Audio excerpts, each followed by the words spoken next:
produeixen. És a dir, de cada 3 pomes que es produeixen sabem que se'n tira una. De cada 3 quilos de carn se'n tira un. I així constantment podríem extrapolar en qualsevol aliment. Això és una dada que s'ha revisat fa un any i mig amb un nou informe i que apunta que que creuen que no només tirem un 33%, és a dir, un terç del que produïm, sinó que probablement és més i que ens estem acostant en el 40%. En qualsevol cas, tenim un gran repte davant i que probablement no superarem aquest objectiu antes del 2030, però com a mínim s'ha començat a xerrar molt d'aquest tema. I en segon lloc crec que hem de destacar una altra cosa, i és que només insta aquest objectiu a reduir les pèrdues alimentàries de forma significativa. Per què no marca un objectiu concret, numèric? Perquè no se sap el que es perd a nivell del camp. I això és un dels motius pels quals ens hem animat a començar a recollir dades del que passa a nivell del camp. Bé, això per una banda. Per una altra banda, referent en el context, crec que hem de remarcar que a Menorca des del 2017 existeix una estratègia alimentària que ara en aquests moments es troba en el seu procés de redefinició, es va avaluar i s'ha considerat que se n'ha de fer una altra de nova perquè ha tingut bons resultats, i aquesta estratègia alimentària marcava accions concretes en referència al malbaratament alimentari. Per això, a través de l'Agència Menorca Reserva de Biosfera, es va editar una guia amb mesures per prevenir el malbaratament alimentari. Aquesta guia, la mostra simplement és aquesta d'aquí, per si vos sona, té 5 decales destinats al llarg de tota la cadena alimentària, destinats a diferents sectors. I ja inclou alguns conceptes novedosos que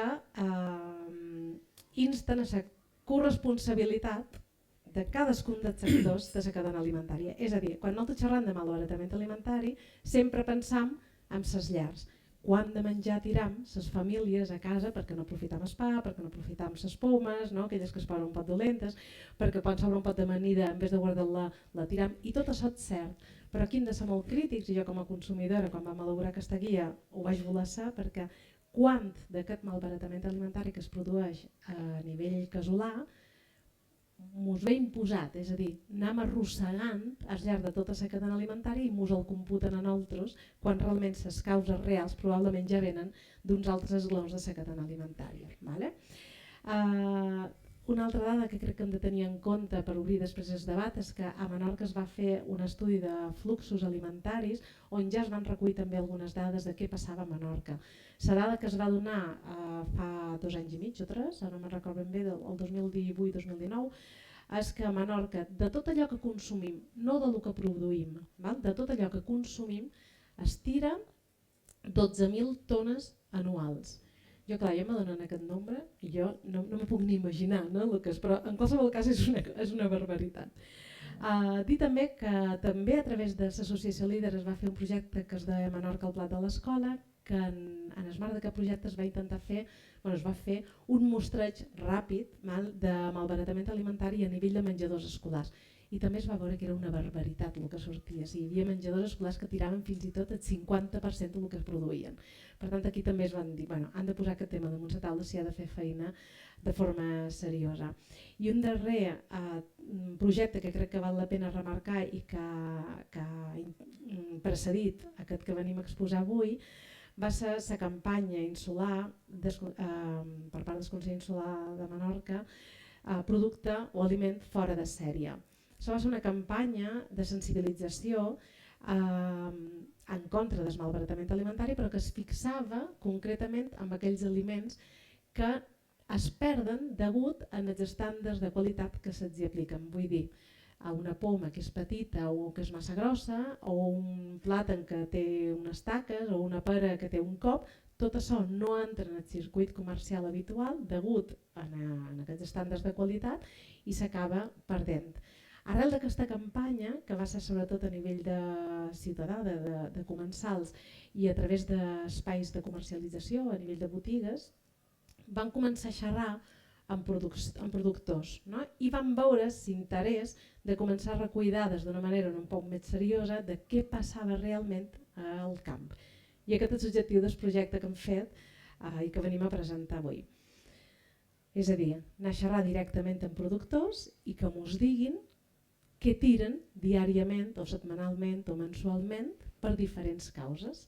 I així ho vam fer. vam repartir nosaltres tenim una desena de productors que van estar implicats, inicialment n'hi havia més, però que a mi n'han caigut un parell per diferents motius.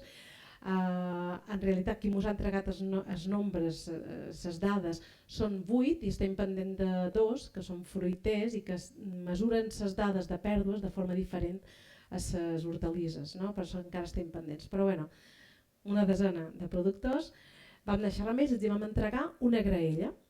En aquesta graella un full, on ells havien d'anar marcant amb creuetes i havien d'apuntar.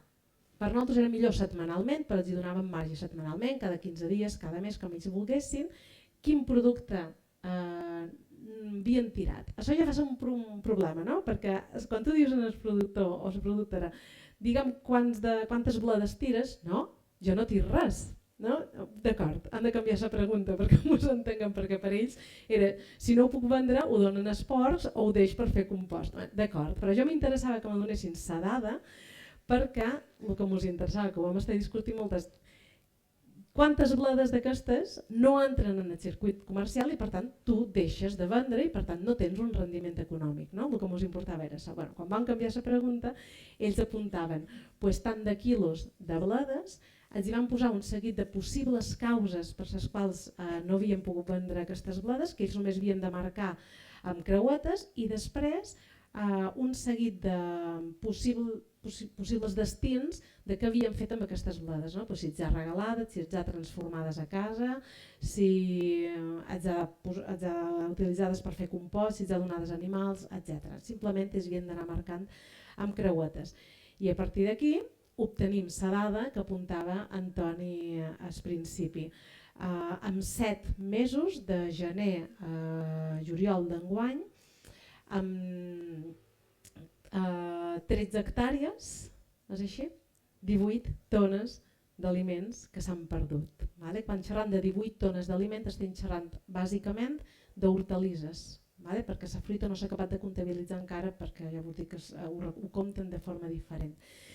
Clar, com vos deia, la graella, aquests productors han anat apuntant les principals causes d'aquestes pèrdues. Quines causes són, sobretot? Evidentment n'hi ha una d'indirecta, que poca cosa hi podem fer, poca cosa entre cometes, que són les climàtiques. Un exemple clar és la pedregada que hi va haver a finals d'agost. Alguns dels productors que m'ho recullen dades, de fet no ens han pogut donar més dades des d'agost perquè ho van perdre absolutament tot. I per tant ja no hi ha hagut més pèrdua perquè ho van perdre de sobte tot. Això és una causa molt important a tenir present i que alguna cosa s'hauria de fer en un futur perquè deixem desemparats la gent del camp. Vull dir, qui assumeix aquestes pèrdues? Ningú més que el productor, que a més, com que no crida gaire, doncs no se l'escolta i ens passa desapercebut. Però altres causes que hi havia que ens marquen, per exemple, una falta de planificació. Els productors reconeixen que m'he equivocat. Per exemple, he sembrat més del que pensava que vendria o al revés, que he pogut sembrar més i n'he sembrat menys, o que s'han passat de rec, molts d'ells a vegades, molts no, però puntualment m'he passat d'aigua. Amb aquests cobròmbols era una varietat molt específica, m'he passat d'aigua i tal. Una altra causa, política de preus. Hi ha una baixada puntualment de preus que no compensen el productor cuir aquella hortalissa. Falta de mà d'obra, també puntualment, especialment durant l'estivada. Va haver una gran producció, jo no dono abast, hauria de contractar algú perquè m'ajudés, però entre que el contracte li ensenyam com va la cuita i tal, no me val la pena contractar més gent, per tant això provoca grans pèrdues. Plagues o malalties dels cultius, això també són causes recurrents, especialment amb aquells productors que no són ecològics. I n'hi ha un altre per jo molt important, que són els estàndards de qualitat. Marquen molt freqüentment perquè això és un producte lleig i ja no entra en el mercat. Aquí vull destacar una coseta, i amb això ja vaig acabant, Toni, molt bé. Vull marcar que hem acostumat la societat a que el productor es cregui que el seu producte no és vendible. O sigui, ells mateixos ja diuen aquest producte, aquest tomàtic és lleig, ja no el puc vendre, quan ningú li ha acabat de dir que nosaltres ens enviàvem fotos i que té aquest tomàtic, no, és que és lleig, bueno, jo te'l compraria, no? Això és una cosa important. Llavors, la darrera reflexió, i d'on pas a anar, i perdó si m'he allargat, és com hem de valorar aquestes 18 tones d'aliments que s'han perdut. Evidentment podem fer una valoració quantitativa, és molt o és poc? Quan nosaltres ho traslladam als tècnics del Consell Insular o de líder, ens diuen, bueno, però per valorar si això és molt o poc ho hauríem de comparar amb la total de la producció. Evidentment, si he perdut 18 tones, això suposa un 5% de tota la producció, serà poc. Si suposa un 70%, serà molt. Però jo sempre defens que davant nombres i davant un tema alimentari i sobretot de malbaratament alimentari també hem de fer una lectura qualitativa, independentment de que 18 tones siguin molt o poc, no deixen de ser 18 tones, per exemple 1.000 bròquils o 300 quilos de tomàtics i per tant 1.000 famílies que deixen de menjar bròquil durant 3 dies a la setmana o 300 famílies que deixen de menjar una ensalada de tomàtic aquella setmana. No? Per tant, és molt important, i especialment des d'un punt de vista ètic, quan tenim milions i milions i milions de persones al món que pateixen gana. No? Per tant, t'ho deixo aquí i després ja me feis preguntes. Anna? Hola, em sentiu? Sí. Bé, la meva part serà molt curteta perquè és bàsicament explicar a la guia. Doncs, vistes totes aquestes dades que ens ha comentat la Noemí, vam pensar que una manera de lluitar contra el malbaratament era augmentar la demanda d'aquells productes d'horta, tant fruites com hortalisses, que hi ha més en excedent o que podrien ser pèrdues en aquella temporada. Així és que vam pensar en fer un recull de mètodes de conservació. És una guia molt senzilla, per això li diem un recull, petitona, de 20 pàgines, fàcil de fullejar, amb molts dibuixos. Bàsicament per això, per tornar a fer conserves i a crear subproductes amb un valor nutricional i gastronòmic que ens ho explicarà després en Pep, diferent a part del producte fresc que podríem, una tomàtica que ens estem menjant. No? Bàsicament té 3 parts.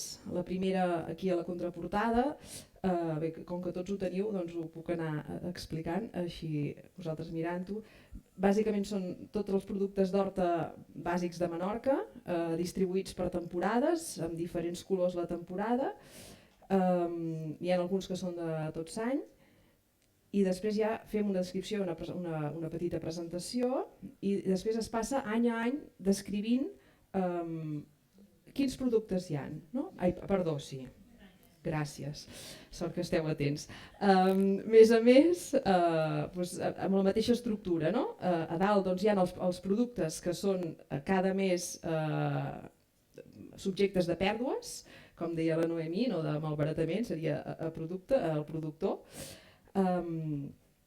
Després hi ha una descripció genèrica d'un mètode de conservació que al gener hem escollit, per exemple, la poma. No? El producte estrella d'aquest mes seria la poma. S'ha descrit el mètode de conservació per la poma, podria ser per la ceba, per la taronja o pels tomàtics, i després s'explica més detalladament com s'ha de fer una compota de poma, amb els ingredients i l'elaboració, i això per cada mes. Al febrer el bròquil, tornem a jugar amb els colors perquè sigui més fàcil de fullejar, que amb el llom ja veiem si és estiu, hivern, tardor, i bé, no sé, hi ha també al desembre la carbassa, en què es fa melmelada, ja s'explica la melmelada de mètode genèric i després la recepta directament. I una taula molt important, al final, ja el tercer punt de l'estructura d'aquesta guia, és aquesta taula de doble entrada, en què a la part vertical tenim llistats tots els productes de l'horta de Menorca i en horitzontal tots els mètodes explicats a la guia. Llavors hi ha uns puntets on es casen cada mètode amb cada producte, dient doncs, aquest mètode es pot fer amb aquests productes, i aquí surten uns 200 receptes, per poder fer i crear subproductes. No? I els puntets doncs, també són els colors, de tal manera doncs, també sabem. El carabassó doncs, està marcat l'escabetx, escaldar, congelar i deshidratar. Doncs, bàsicament aquests són els que nosaltres aconsellem, i hi ha el color verd i groc perquè és de primavera i d'estiu. I bé, aquesta guia la podeu consultar, estaria bé que totes les llars de Menorca la utilitzessin, i es pot descarregar digitalment a la web de Líder, a dintre de l'apartat de desenvolupament rural, a dalt, i s'ha d'entrar dintre del projecte Lluita contra el malbaratament, i si no, totes les biblioteques també de Menorca en tenen per préstec, i també els mercats. Crec que avui hem repartit ja els últims exemplars que quedaven, o sigui que ha sigut un èxit, i bé, passo la paraula al Pep. Bueno, doncs m'agradaria, com que després hem de fer una mica taula rodona, una mica seguint el fil del que han explicat elles dues, o sigui, realment jo penso que hauríem de reflexionar una mica i parar-nos a pensar. Si s'ha fet aquesta guia i té un valor immens perquè està feta amb uns paràmetres actuals i que la gent ho pot entendre, i els joves ho poden entendre, és perquè és una tradició que s'ha perdut. És una tradició que s'ha perdut perquè això realment a la meva àvia no li hauria d'explicar, perquè ja ho sabia tot això, ja ho sabia. I ja ho sabia perquè formava part del seu temps, el seu temps, i això per mi és un tema que és molt important, i és a dir, decidir què cuinem, com ho cuinem, què menjarem avui per sopar, en el fons per mi és una decisió ètica o política. Ètica o política depèn de quin sentit ho vulgueu veure, no? Però jo què menjaré avui per sopar o què aniré a comprar demà forma part de la meva ètica. Llavors una part de la meva ètica és el malbaratament, no? I això és molt important. En aquest aspecte, totes les receptes que poden haver aquí veureu que és bastant per omplir el rebost. És omplir el rebost quan hi ha excedents.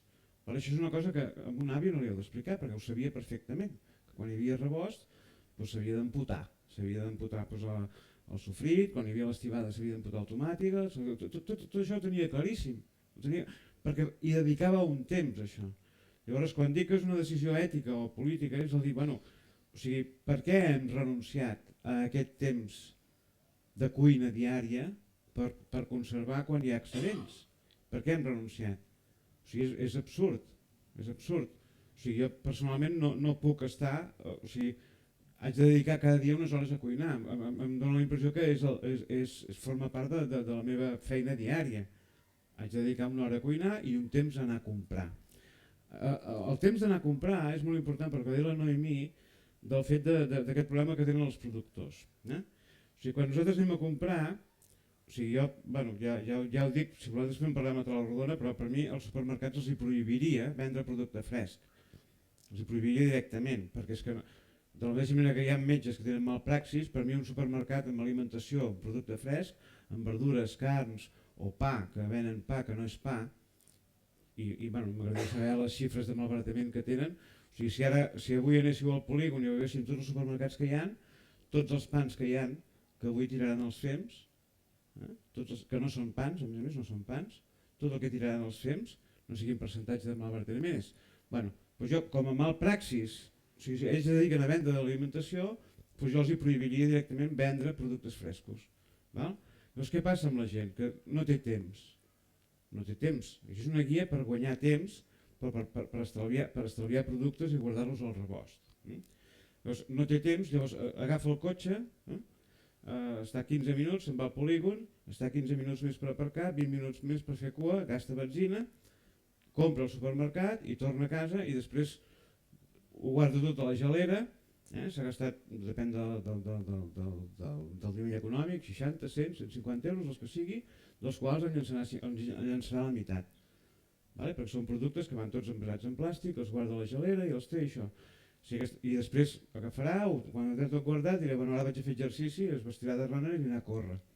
Si en lloc d'anar al supermercat hagués agafat i hagués anat a passejar tranquil·lament pel mercat i hagués comprat no una caixa així enorme de mandarines envasades en plàstic, sinó que hagués comprat una mandarina, un plàtan, un tros que hagués anat al mercat del peix, al mercat o a la plaça, hagués estat una hora caminant i això ja hagués fet exercici.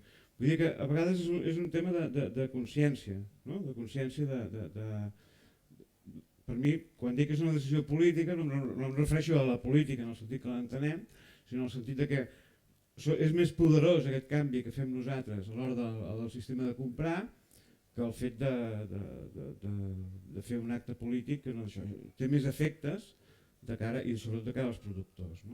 Però hi ha una altra cosa que m'interessa bastant comentar i jo volia parlar també una mica amb el tema de la restauració. Això seria l'efecte amb la cuina de casa. La cuina de casa som nosaltres que decidim. Si nosaltres volem decidir una hora, que destinem una hora al dia a anar a comprar, doncs ja hem fet un canvi radical en el sistema, un canvi radical. Però en el tema de la restauració pública, o sigui, dels restaurants o d'això, també hi ha un altre problema molt important, i és que està enfocada, hi ha un decalatge, aquest problema que tenen els productors, que igual tenen tones d'un producte determinat quan no hi ha els turistes aquí per menjar-se'ls. I al contrari, quan hi ha aquí 225.000 persones per menjar un tipus de producte i hi ha una demanda centrada en un tipus de coses que no són les que pot produir Menorca, obligadament tot això ve de Mercabarna. És un contrasentit terrible. Llavors jo penso que en la restauració pública cada vegada més hi ha el que seria el turista intel·ligent, l'smart tourist que té el concepte de que va a un lloc i vol menjar el que hi ha d'aquell lloc. Llavors jo penso que els restaurants s'haurien de mentalitzar i dir, bueno, si la persona aquesta ve aquí a Menorca, no ha vingut al mes d'agost a menjar una cosa que aquí a Menorca no n'hi ha al mes d'agost, no té cap sentit. Llavors si vol menjar tal cosa, doncs que vingui fora de temporada. Això ja és un tema dels restaurants que penso que al final és una mica complicat de fer-los entendre a la gent que es dedica a l'hostaleria amb els turistes, però al final el que sembla que sigui com un hàndicap, que diu no, jo és que no tinc això, no et puc vendre això, no et puc vendre caldera de llagosta però no hi ha llagosta per tanta gent. Al final acaba sent un argument de venda. Els acabes dient als turistes que tu ets honest, que tu ets honest i que estàs venent el que hi ha al producte de Menorca. Llavors, un altre tema que surt aquí en el llibre de la cuina de conservació, que és molt important. Per lluitar contra el malbaratament en qualsevol zona del món, el que has de fer és respectar com s'han tractat les coses allà històricament. Perquè la tradició és molt potent, i t'explica com s'han fet les coses històricament. Per tant, si nosaltres volem fer cuina, si fem cuina menorquina, per dir-ho, perquè estem a Menorca, si fem cuina menorquina, segurament malbaratarem menys que si volem fer una cosa que no té cap sentit. Això és un altre tema que tenia ganes de comentar-ho. I l'altre aspecte que m'interessava, i és que amb el llibre aquest veureu que hi ha, o sigui, fer conserves, o sigui, amputar o fer d'això. O sigui, llavors tu tot això ho guardes en un lloc que antigament se'n deia rebost. Això si ara visiteu cases, jo darrerament he visitat pisos això per canviar de lloc, mires la cuina, és fantàstica, hi ha una vitro estúpida que no va bé per cuinar, hi ha no sé què, tens tot el no sé què, el microones, el forn, i no hi ha rebost. No hi ha rebost. Jo em guardo totes les coses que tinc. Em guardo totes les coses. O sigui, el rebost és imprescindible en una cuina. Per mi és un terç de la cuina, el rebost com a mínim. Com a mínim és un terç. A part és el que se'n diu a vegades en cuina un fons d'armari. Un fons d'armari que tens una sèrie de coses allà guardades que les receptes no us les explicaré, però hi ha 30.000 recursos i vas guardant coses. I aquelles coses et serveixen per anar tirant. I en quant a l'aspecte estrictament gastronòmic, la gran majoria d'aquestes receptes d'aquí aporten un valor afegit. O sigui, les coses moltes vegades són... O sigui, una cosa és, per dir un exemple, us explico un exemple molt senzill, un bolet fresc té el seu valor. Per exemple, una cama seca fresca té un gust d'això, però quan tu, per exemple, la seques, la deixes assecar, sigui al sol, sigui sobre papers de diari, al costat del foc, o si vols fer-ho a la moderna, ficar-lo al forn, aquell producte fa com una microfermentació i augmenta el sabor. O sigui, es converteix en una altra cosa. És evident, o sigui, tot es converteix en una altra cosa quan ho fermentes, quan ho escabetxes, es converteix en un altre producte que té un valor afegit i gastronòmicament ens dona molt de plaer. Per tant, jo us animo a dedicar temps a fer aquestes coses i després també us hi animo perquè és una tradició perduda. Si la tradició no s'hagués perdut, no hagués fet falta fer el llibre. Si hi hagués hagut una transmissió d'aquest saber fer, aquest know-how de totes aquestes receptes d'àvies tal, o sigui, els nostres fills ho sabrien fer perfectament. No ara, perquè no els faria molta mandra si són adolescents, però quan siguin grans ho sabríem fer-ho. Però és que s'ha perdut aquesta tradició. S'ha perdut i és la tradició que permetia conservar quan hi havia un boom de producció de tomàtiques, fer empotar sofrit i tenir-lo per tot l'any. I bàsicament són elements que volia comentar per si voleu després parlar-ne a la taula rodona i aquí ho deixo. Sí? Bueno.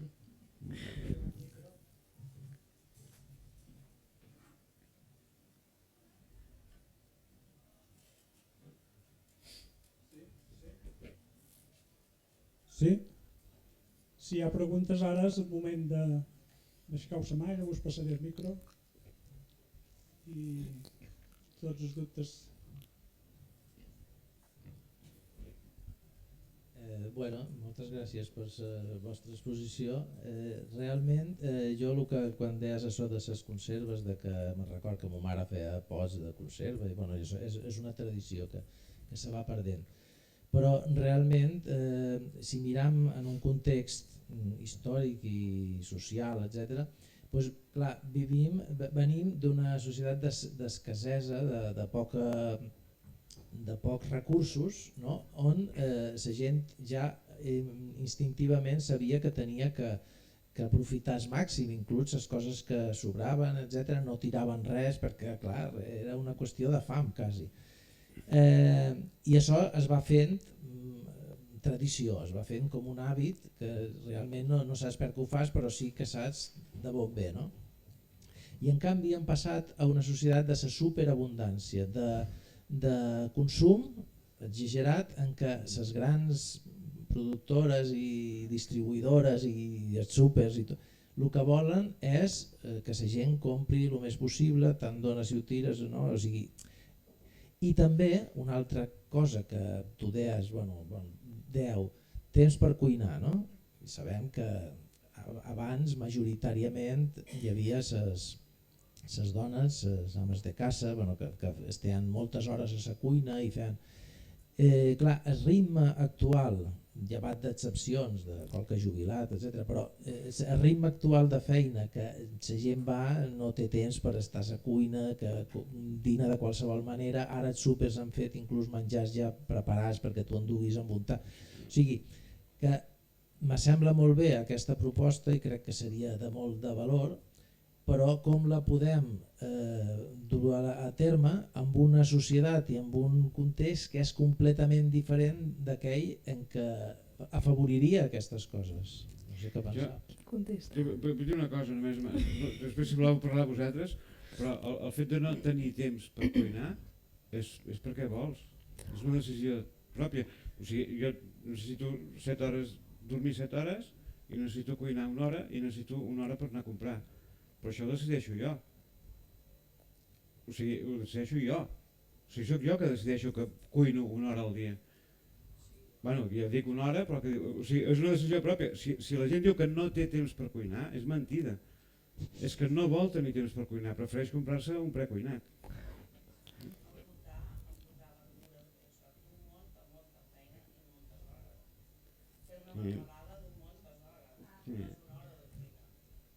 No, jo dic 1 hora de premitja al dia pel dia a dia.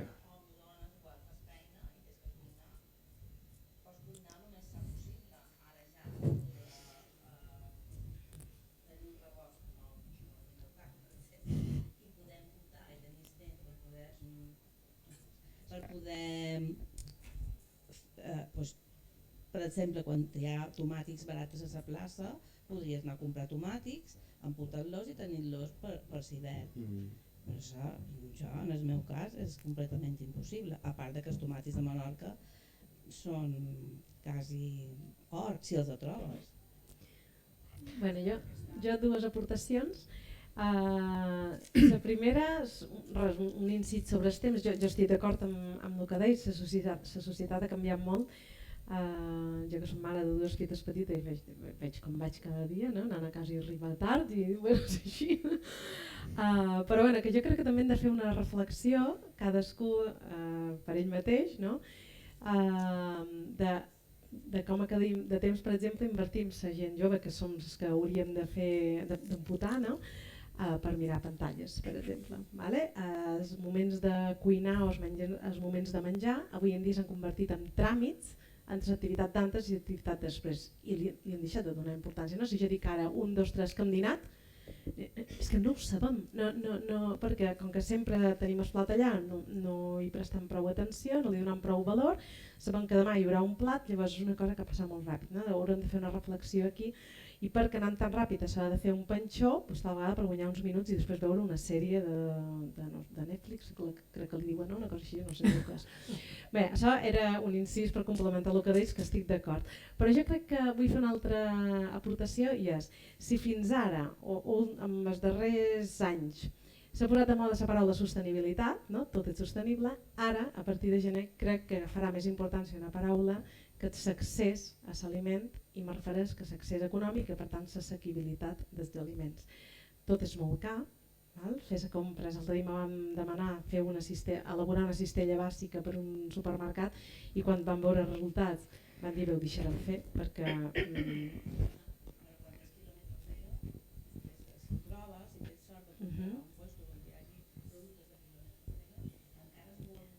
Encara més, sí, jo t'ho dic que estàvem elaborat una cistella bàsica i va ser com impossible per resultat que sortia. Però precisament per això, com que la gent inevitablement hem de menjar, tal vegada haurem de fer una passa o 2 o 3 enrere, aprofitar al màxim els productes de temporada que són comprats allà on toca, els més assequibles, i aprofitar-los al màxim elaborant conserves. És que llavors haurem de cercar els temps perquè quan la panxa apreta, no? Pues, haurem de menjar. Llavors, sí. Dues coses, completament d'acord. Veníem d'una època, d'una generació de misèria i ara tenim masses coses, però és que hem de tornar a lo d'abans, perquè som massa gent al planeta i no hi ha menjar per tothom. Èticament no podem llançar més menjar i això un del perquè també és socialment fer entendre a la gent que no es pot tirar més menjar. No es pot ni menjar ni comprar coses que ja té, no, hem de tornar, vull dir, canvi climàtic, guerres, sobrepoblació del planeta, bé, i tema del temps. Jo no tinc una hora cada dia tampoc, però ho faig al cap de setmana. Això ho vaig cooking, el que feia l'àvia abans, d'amputar, passar-se un dia amputant, ara se'n diu batch cooking. Jo li dic que no, jo fico tota la nevera en potets, vaig traient i tal, i faig una planificació i intento no tirar res. És molt important planificar a casa per fer-te un plàning i comprar just allò, fer això, doncs tu compres tot, i és important també tenir aquesta visió d'àvia, que sempre penso en la meva àvia, o sigui, si ella volia una mongeta, doncs llavors li quedava una aigua, 2 litres d'aigua, i allò servia per fer la sopa amb el pa que li havia quedat sec el dia. Aquestes coses, aquest concepte que aquest llibre dona bastantes eines d'aquest tipus, aquest concepte que tenien abans s'ha perdut, i jo tinc l'esperança que les generacions que ens segueixen, que també em fa molta vergonya que som l'única generació que deixem un llegat pitjor del que hem rebut, som l'única, em fa molta vergonya això, i ja no repartim, doncs les generacions és que tornaran aquí perquè no tindran més remei, no perquè nosaltres ho diem, però no tindran més remei, hem de fer-ho per força. Bueno, jo el que volia fer un comentari petit com a visió meva és que sí que és bé que quan un va fer feina, que és el tema d'avui en dia de la dona, que antes no anaven a fer feina i s'hi dedicaven molt i ara hi ha menys temps, però jo he fet feina, vale? I he tingut 4 fills.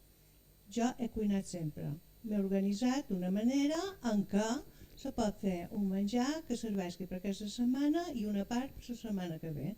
És bé que molt pres, molt jove, jo vaig començar a saber congelar bé, que vol dir cuinar un poc menys.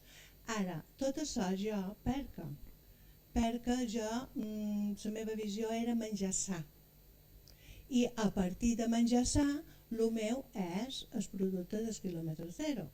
I és bé que som molt capritxosa perquè vaig a comprar això aquí, vaig a comprar això allà, vaig a comprar això allà altre.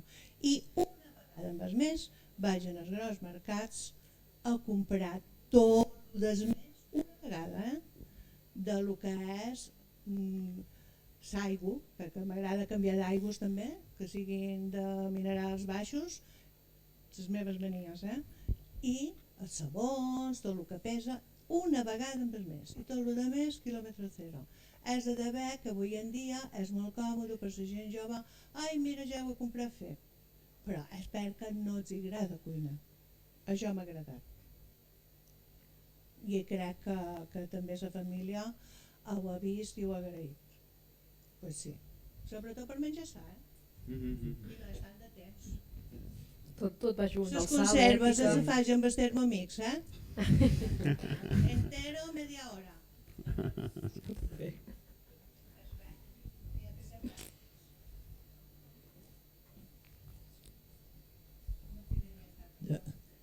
Tres coses. Una és que en el malbaratament casolà influeix molt l'educació. Jo no dic que quan jo era petita que no es deixava ni una mica dins el plat. De vegades una exageració, però sense arribar a aquesta exageració crec que ara ens passam moltes vegades per l'altre. I això és una de les coses que més fa créixer les tones aquestes que tiram, perquè són les que són els culs fems de les famílies. Per tant, l'educació crec que és important. Una altra cosa que m'ha cridat l'atenció és que, fuatjant, perquè com que l'he agafat aquí, és que una forma de conservar no apareix salsa. I en la conservació dels tomàtics, jo crec que una de les coses que feien les sàvies, les meves ja que nostra, era fer salsa i amb un tomàquet determinat.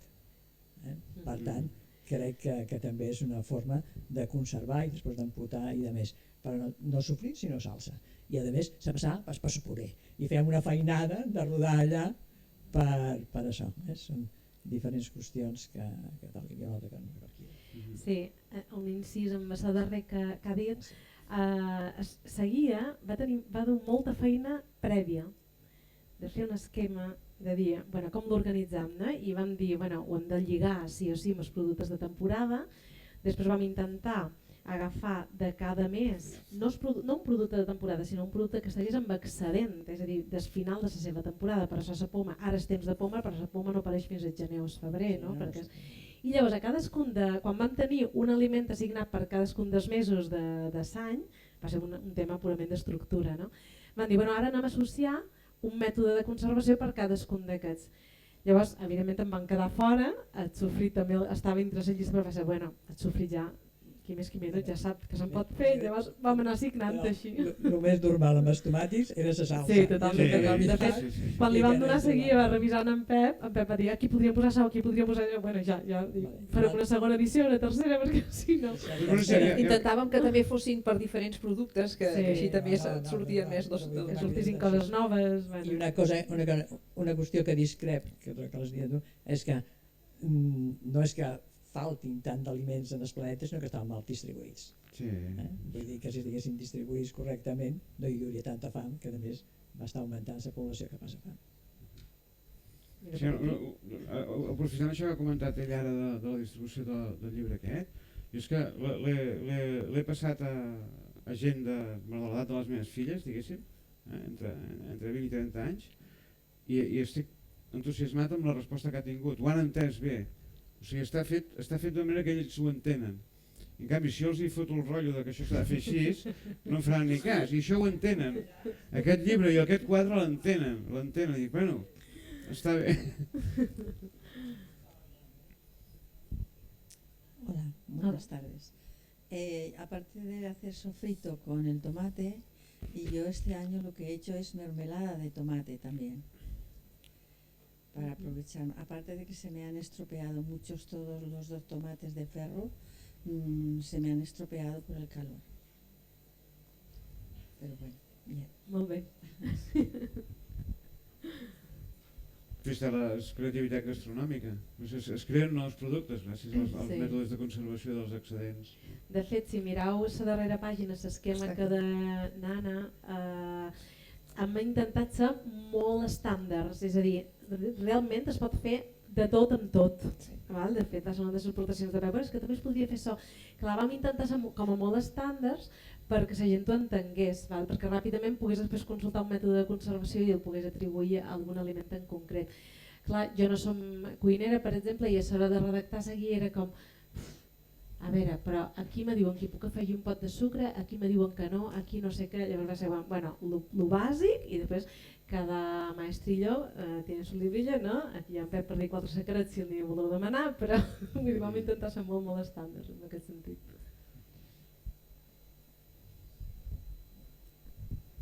Bones tardes. No sé com començar, però el que han dit aquí varia molt en l'època que estem antes i que estem ara.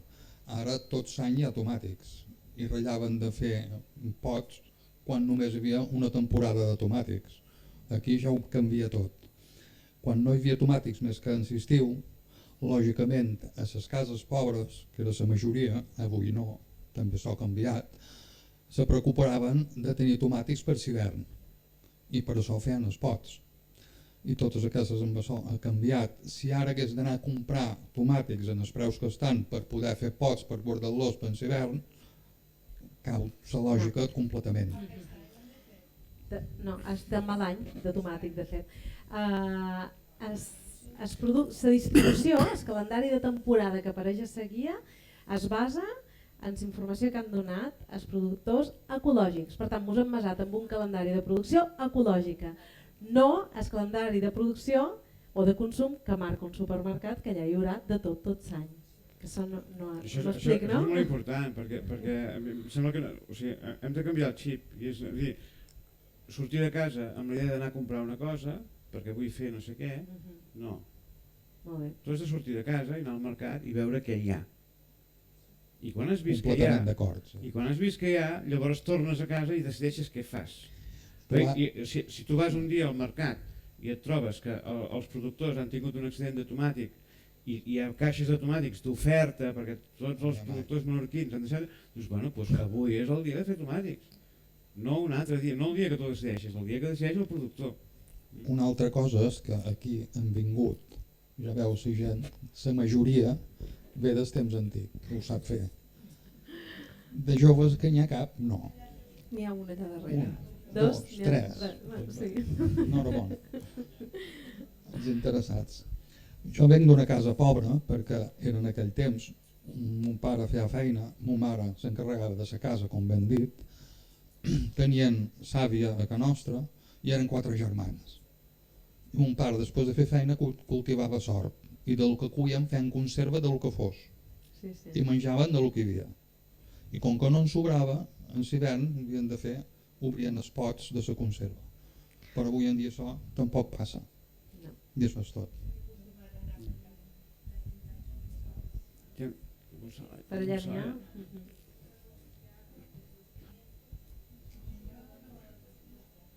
Molt bé. Com dèiem per aquí, sobrecongelar és molt important. Hola, bona nit. Hola, Gonçalo. Jo voldria fer 2 intervencions, intentaré que siguin breus. Una, és una anècdota que jo m'arriba al cor, que un familiar meu, el meu sogre va morir a gener del 2021, no? Deu fer un any i mig o així.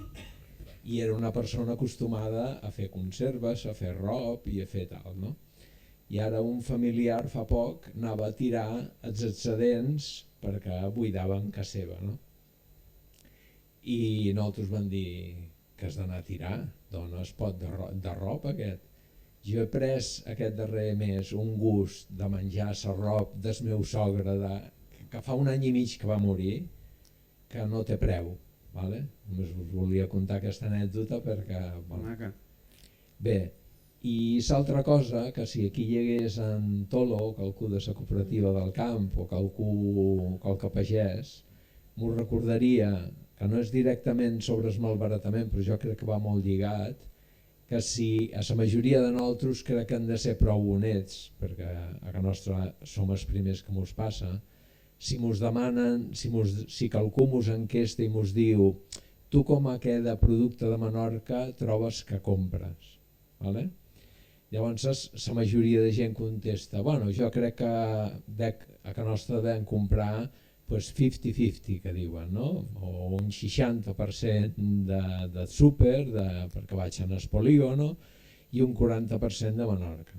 Bueno, pues, hem de ser prou honets per dir que els menorquins estem comprant un 86% de producte que ve de la península i que això tampoc és sostenible. Vale?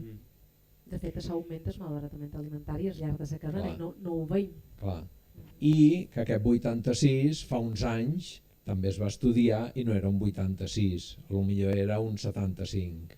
Què ha passat perquè aquest 75 passi a un 86? Bueno, pues que els pagesos de cada vegada sembren menys, o sigui, és un peix que es mossega sa cua. Ells sembren menys perquè no saben si ho podran vendre, i nosaltres de cada vegada els hi comprem menys perquè és difícil, hi ha poca venda directa, està més car, o sigui, però és una reflexió que ens hem de fer i en aquesta reflexió i a cercar-hi solucions hi va el futur de que hi segueixi havent-hi pagesos que els hi valgui la pena sembrar. Vale?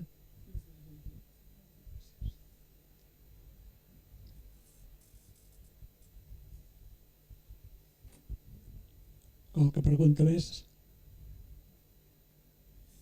Jo crec que ens hem d'acostumar, quan ratllava ell dels tomàtics, i rallaven que hi ha tomàtics tot l'any, sí que es va que hi ha tomàtics tot l'any, però a l'hivern els tomàtics no saben a tomàtic, no tenen gust de tomàtic, quasi val més no menjar-los. Per tant, jo crec que és important aprofitar-se de temporada i emputar tomàtic de temporada, sigui sofrit, sigui salsa, com de nacata, i tenir després rebost per l'hivern. Sí, sí. Jo només un petit apunt. Ens hem centrat molt amb el malbaratament casolà, perquè nosaltres som tots casolans i això, però després el tema aquest que ha plantejat la Noemí de l'estudi dels productors, clar, no hi ha ningú que gestioni quan hi ha un excedent brutal, perquè això sí que la cooperativa sí que ha fet coses a vegades que els truquen diferents productors i tenen en compte, tenim no sé quants contenidors de carbassons, això ho saps tu, Gonçal, no? I això, què en fem? Bueno, doncs no sé, no hi ha cap mecanisme de dir, escolta'm, no sé, jo què sé, per fer crema de carbassó per les residències d'avis o per les escoles o per beneficència, o fem una subhasta pública que tothom sàpiga que pot anar allà a agafar carbassó perquè sobra. Abans de tirar-ho, doncs no sé, l'administració pública tampoc té cap mecanisme de gestionar això, no? No sé si ho havies plantejat amb aquest estudi. S'han fet petites intervencions perquè alguns pagesos ens telefonaven, estic a punt de perdre 1.000 bròquils o 1.000 romanescos, van ser el febrer, ens va telefonar un productor que intervenia en l'estudi. Ostres, d'aquí d'així que feim, i jo, el que vaig poder, vaig distribuir, vaig telefonar a 2 o 3 establiments, avisen els menjadors escolars, en els geriàtrics, vaig agafar un parell d'escoles, van anar allà a espigolar, però són experiències molt puntuals. Aquí el que fa falta és una solució d'una distribució ràpida, no? I probablement no es tracti tampoc de canalitzar només aquest producte, perquè les cuines de la Fundació de Discapacitat van a tope, els geriàtrics van a tope, les cuines dels menjadors van a tope, vull dir que per molt que ets hi regalis el producte, que tampoc està bé regalar perquè hi surt per atendre el productor, seria un altre tema a xerrar, però igualment, tot i que ets hi donis a un preu molt baix, és que no el poden assumir tampoc, és qui el cuina, com el guardam, és que tenim els congeladors a tope, no? Llavors aquí segurament també fa falta una peça de transformació i després poder congelar i guardar, o amputar i guardar, no? Per exemple, a Mallorca hi ha sobrador compartit. Sobrador compartit que fan quarta gamma i quinta gamma amb els excedents, això és fantàstic. I a vegades també deien que el problema és que no el poden transportar, que qui transporta, clar, si el sobreproductor l'ha de dur fins a un lloc i gastar la seva gasolina, o sigui que s'hauria de coordinar tot això també, millor. Sí. Jo crec que l'administració pública aquí s'hi ha de posar en sèrio. Però jo penso que hi hauria d'haver una acció, una part activa, hauríem de fer alguna cosa actiu, no està... Bueno, precisament aquest Això que recull estan de fent. dades s'ha fet perquè a través de les altres accions que he exposat al principi detectàvem que en els primers glaons de la cadena alimentària passaven coses serioses i que ningú sabia. És que ningú ho sap, com que no són dades que s'hagin publicat mai, ningú ho sap, ningú hi pensa en els productors. Per això com a mínim anem a posar les dades damunt la taula i fer camí. Exacte. Rellam del malbaratament, casolà, però després han d'anar a les grans superfícies, als grans supermercats. Un vespre, contaré una cosa que em va passar, a darrera hora me'n vaig anar a un súper, no direm quin, i vaig veure 2 carros amb bosses negres plenes i una senyora allà darrere que feia triella de les coses que estaven a punt de caducar, que els hi faltava una setmana, 2 dies, tot allò anava dins el carro. Dic, i això? Com que feis d'això? Diu, no, diu, això ara d'aquí se'n va dins un contenidor tancat en clau. I jo vaig quedar així, però això no ho podeu donar a la Creu Roja, a la beneficència. Diu, no, diu, perquè com està a punt de caducar, com faci mal de panxa que el cul, mos vindran a cercar nosaltres. No ho podem ni donar ni això se'n va a destruir. I això em va fer una pena que m'ha quedat clavat. I això va així. La normativa de la caducitat o està mal feta o s'hauria de fer d'una altra manera. Per això fa molt malbaratament a les grans superfícies de tonelades de menjar.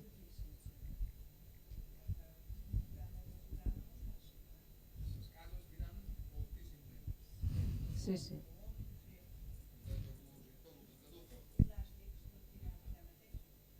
Sí. De fet, seguia que us he mostrat al principi, volia posar també damunt la taula això, que el problema no només està a les llars que ens computen entre un 45 i un 60% de tot el malbaratament, però quan de català l'acabam d'arrossegar, no? Per exemple, en una superfície anàvem moltes vegades a comprar un 3x1, però és que ens estan venint coses que tampoc podem gestionar, que o congelam molt bé i racionam molt bé i fem una molt bona preparació, o tot d'una se mos posa dolent, o compram una safata amb 12 prunes i d'aquelles ja n'hi ha algunes que estan tocades, no ho cap de veure, i s'acaba arrossegant molt i s'acaba computant a les llars quan realment el problema i les solucions estan a altres bandes. No? Jo crec que com a comensals podem fer pressió, però tothom ha d'agafar part de la responsabilitat i actuar des de producció, distribució, col·lectivitat, restauració col·lectiva, restauració comercial. Sí, per això per això jo deia al principi que és una decisió ètica o política què mengem i com ho mengem. Si ningú de nosaltres anés a comprar mai a cap gran superfície, aquest malbaratament de les grans superfícies no existiria, perquè les grans superfícies no existirien. O sigui que per premissa ètica no hi vaig mai a comprar.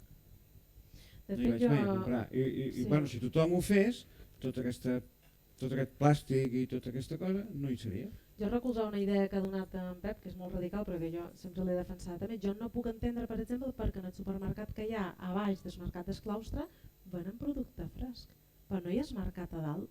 O sigui, anem a veure, jo és que no ho puc entendre. Al principi estava prohibit, efectivament, però primer, a part de que s'estan fent competència, és que al final estem provocant un malbaratament alimentari brutal. Ara, són ells mateixos, sí, però unes taules que jo crec que... O sigui, mira, aquí falta el factor educatiu. O sigui, si jo permet que la gent vagi i compri el producte fresc a les grans superfícies, no estem educant correctament. Crec que m'ha anat enrere aquí, no ho entenc tampoc. Jo ho prohibiria, vamos.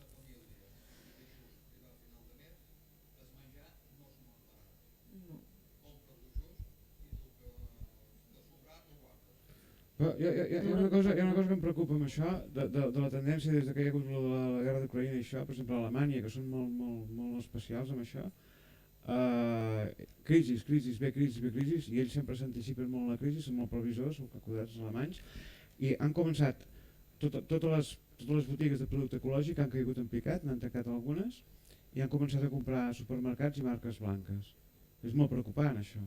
Veuen a venir la crisi i en lloc de comprar miquetes al mercat i anar al mercat i comprar un pebrot, un no sé què, i el justet, i guardar i empotar, s'han tirat a Alemanya, Alemanya estic dient, s'han tirat, per això hi ha estudis que són recents, s'han tirat a comprar marca blanca i supermercats, cosa que abans ho feien poc.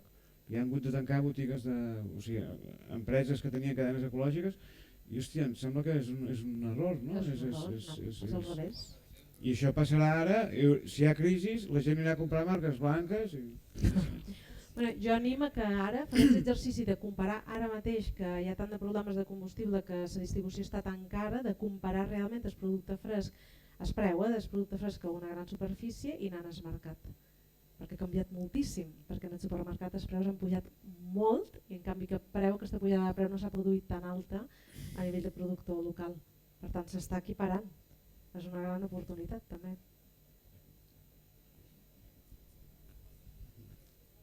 Més coses? Més intervencions?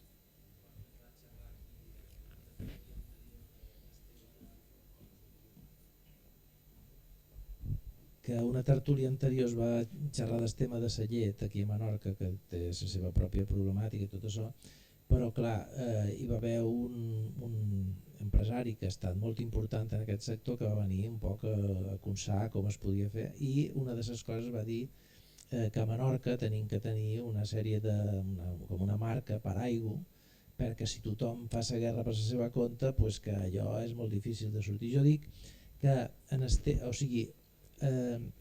una cosa molt important educativament que s'ha fet ara és xerrar del tema dels ultraprocessats i de menjar real i el que no és real. Llavors, educar en aquests temes és fonamental, però una vegada que s'ha educat en aquests temes, també els productors o la gent de quilòmetre zero o la gent que crec jo, ha d'intentar crear una infraestructura que pugui competir amb aquestes grans superfícies i amb aquestes ofertes. Ara, per exemple, fa poc han construït un McDonald's en el polígon, no? Vull dir, aquesta gent té tanta potència econòmica i de tot tipus que si aquesta oferta de productes d'aquí, a més amb recetaris, amb maneres, educant en els joves de com se pot fer això i no només com una cosa ètica, sinó anem a jugar a fer conserva, anem a passar-ho bé a la cuina, anem a compartir el que fem i saber com es pot no malbaratar aliments, sinó aprofitar. M'agraden molt les sopes de partera, tenen sucre, és bé, però el pa dur, el pa que sobrava, podies fer un postre fantàstic. Per tant, jo crec que és començar a pensar que està bé en conscienciar la gent, però la gent després se'n va amb una sensació de culpa, de dir, ostres, és que ara què feim, perquè és que no...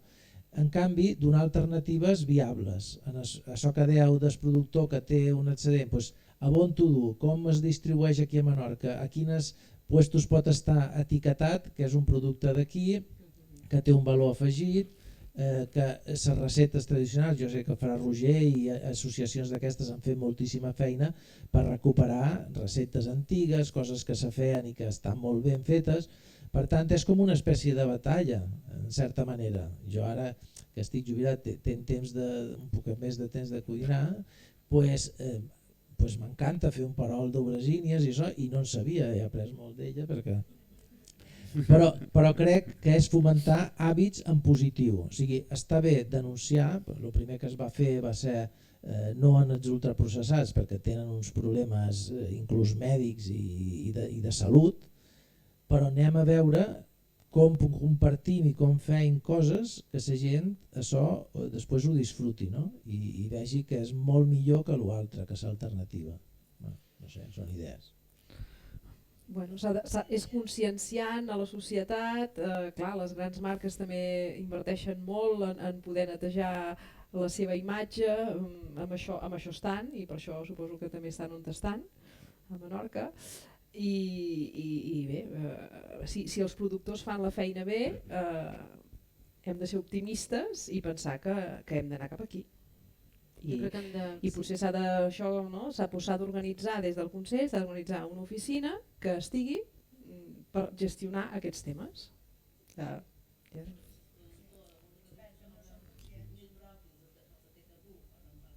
Exacte.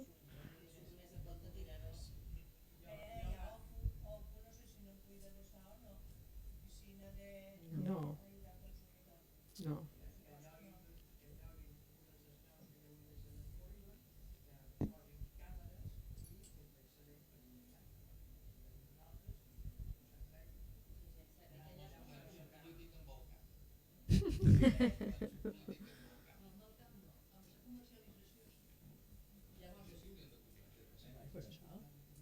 És a dir, jo crec que s'intermediari, en aquest cas quan no arriba és particular, i han d'intervenir l'administració, l'únic que ha de tenir és infraestructures, i crec que una infraestructura que penso que no té, no sé, ja qualcú potser me diu el contrari, seria tenir una nau i on es tinguin càmeres i llavors se poden anar i després ja se van que ho tregui o que és petit es botiguer o el que sigui que puguin anar traient, vull dir que no fa falta que siguin grans superfícies allà on vagis a comprar, però aquest excedent perquè sembla que és que el pagès calcula o pot calcular normalment el producte local ve així, a onades obresínies, tu, i arriben quilos d'obresínies, tomàtics de ramellet, no dones abast, tomàtics de no sé què i tal, mongetes, i això no pot fer res, per tant quan hi ha aquest excedent, què el fas? No hi ha lloc per tenir-lo, i llavors seria quan tens intermediari i després ho recuperis així com vulgui.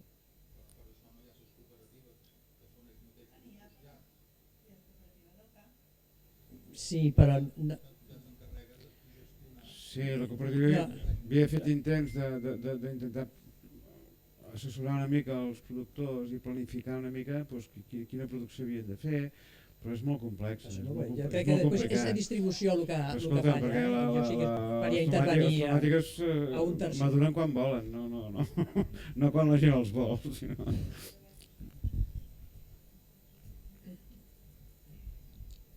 Bueno, molt interessant tot, però hem de tancar la tertúlia. Gràcies, Noemí.